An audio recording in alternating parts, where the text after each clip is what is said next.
Please listen carefully. Hi chums! New day, new DIY.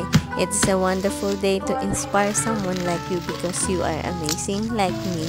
May bago na naman tayong i-unbox. Tara, i-unbox natin itong Silhouette Cameo 4. Itong bagong machine, marami tayong magagawang products para ibenta. Kaya tara na, samahan nyo kung tignan kung ano ang mga nasa loob. Ito, may kasama siyang printed kung nasaan ang website para sa software download, user guide, and pre-content at iba pa.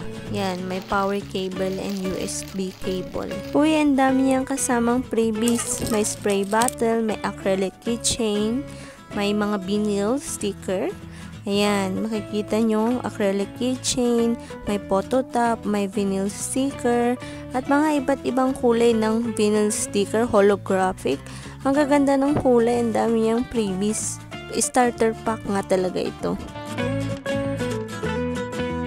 May mga glittery cardstock din nakasama. Diba? Ang bait-bait ng seller. Ang dami yung pa-freebies. Ang saya-saya naman. May kasama din 12 inches cutting mat. And nakaka-excite nga. Bubuksan na natin ang ating Silhouette Cameo 4. Ito na. Yan, black nga palang pinili namin para hindi siya gaanong lumihin. At pag tumagal, hindi magbabago ang kulay. Yan, tingnan natin. May kasama na ding auto blade. And may dalawang container na para sa blade. So, ito further explanation na lang sa ibang vlog. So, ngayon, mag-focus lang tayo kung paano tayo magkakat ng vinyl sticker para sa ating tumbler. Balikan natin ang pagkat ng vinyl sticker mamaya. Punta muna tayo sa Silhouette Studio app. I-open nga natin ang ating Silhouette Studio 4. Ito, ganito itsura pag nabuksan natin. Sa pagkat ng vinyl sticker, kailangan muna natin iset ito sa studio. Katulad ng font, size na gusto nating outcome ng sticker. Una nating gagawin, click natin itong basic shape. Then, adjust natin ng size. Make sure lang na itong padlock ay nakalock. Iset natin ang width ng 3.5 inches. Then, may corresponding na siyang height na 1.2 inches para nga proportion. Ilagay natin ang rectangle na naiset natin sa gilid pero dapat hindi lalagpas sa red line which considered as margin. Hindi pwedeng lumagpas kasi sa loob ng red line lang ang pwedeng i-cut ng blade. Nagsiserve nga as guide natin itong rectangle kaya tayo naglagay. After that, click natin itong text creation para sa word or name na gusto nating i-cut. So, palitan lang natin ang font at ang napili kong font ay Adelia. Let us place inside the rectangle, i-adjust at i-stretch lang natin, sakto lang para maganda ang outcome.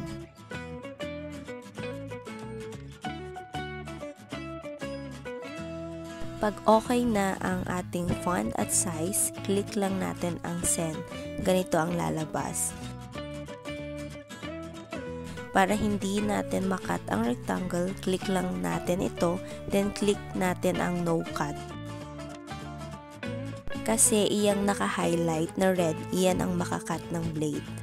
Ayan, switch on na natin ang ating Cameo 4. Gagamitin na natin ang ating cutting mat. Tapos, idikit natin itong napili nating rainbow holographic vinyl. Hindi pwedeng sosobra ang ating vinyl sa cutting mat. Dapat sa black lang na line natin siya ididikit sa may baba ng mga numbers.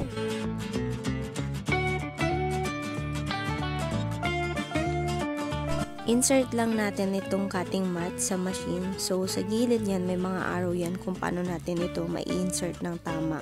Then, i-press lang natin yung arrow up para pumasok sa loob ang ating cutting mat.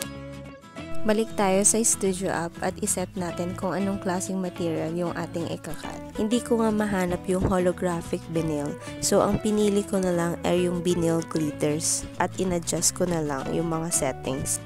Katulad ng blade, ginawa ko siyang 2, ang force ay 14, and ang speed ay 7. Then, ang passes ay 1 lang. Click natin ang send para mag-start ng mag-cut ang ating Cameo 4. Nakaka-excite sa outcome ng ating vinyl sticker.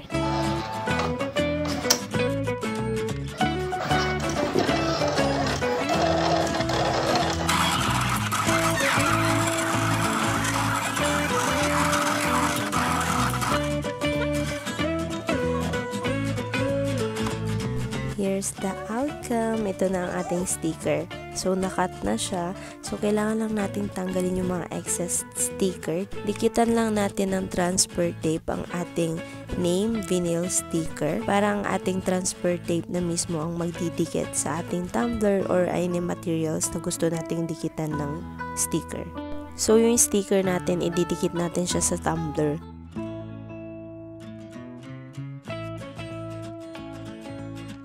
Sa pagdikit ng sticker sa tumbler, gagamit lang tayo ng squeegee or pwede din tayong gumamit ng mini heat gun. Ito siya, nabili ko lang ito sa Shopee. Ilalagay ko na lang ang link sa description box para makabili na rin kayo lang sa inyo para nga mas dumikit ang ating vinyl sticker.